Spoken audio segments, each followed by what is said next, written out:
Okay, I am Dr. Neeraj Awasthi. I am Director, Department of Pediatric and Congenital Heart Disease at Fortis Escorts Heart Institute, Delhi. Now, congenital heart diseases means those heart diseases which are present right from birth. And the incidence continues to be almost 3 per thousand. But the problem is, the diagnosis has been a recent advancement.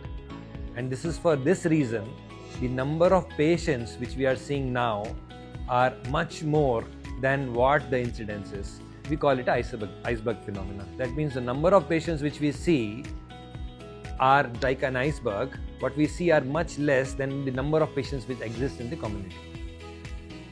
Well, the treatments have advanced, the results have advanced, the outcomes have become almost like a normal heart. Whether you need to do a good counseling, the importance is you do appropriate diagnosis. The right way to diagnose such congenital heart diseases is your pediatrician picks up with certain signs, like if the child is not growing well, the child is having reported pneumonias, the child is getting blue, he gets very tired as compared to other children around. In these cases, he will send for an evaluation, which is essentially ultrasound of the heart. Now, the ultrasound of the heart is a non-invasive test. It's not going to cause any problems. In fact, it is done in pregnancies because it has got very, very good outcomes with no side effects. You can repeat ultrasounds or echocardiography n number of times without any side effects. So, the child goes through an echocardiography. Most of the time, the echocardiography is going to give you the diagnosis. And diagnosis does not mean that every diagnosis needs a treatment or a surgery or an intervention. Diagnosis will guide you as to what is the right method, what is the right way. Most of the time, you just need counseling, and many of them will heal on its own. Nowadays, many of these procedures can be done even without surgery with intervention. Like leakage in the valve, you can deploy a valve there without surgery with excellent long-term results.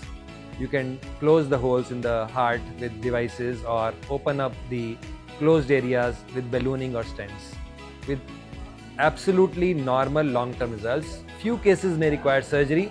Over a period of time, the scientific advancements have ensured the surgical results are also very, very good. Be it surgery, be it intervention, pediatric cardiac results are now like normal outcomes. The child goes to normal school, behaves and contributes to the society like a normal individual. And of course, once treated, it is treated for life. This juncture, it is very important that it is not just the disease, the treatment which has advanced.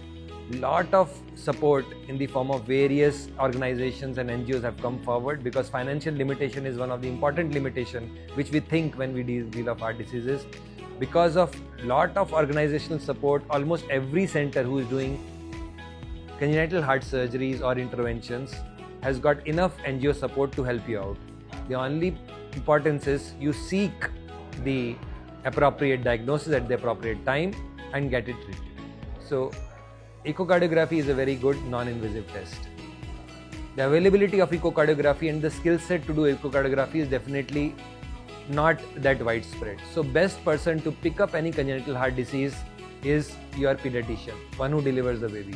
He's going to look at the heart murmurs, the heart sounds, he's going to look at the oxygen levels, look at the pulses, and then decide whether you need an echocardiography or not. If available and if needed, echocardiography is the standard of care for diagnosis, and it's almost going to pick up almost all the congenital heart diseases and guide you appropriately.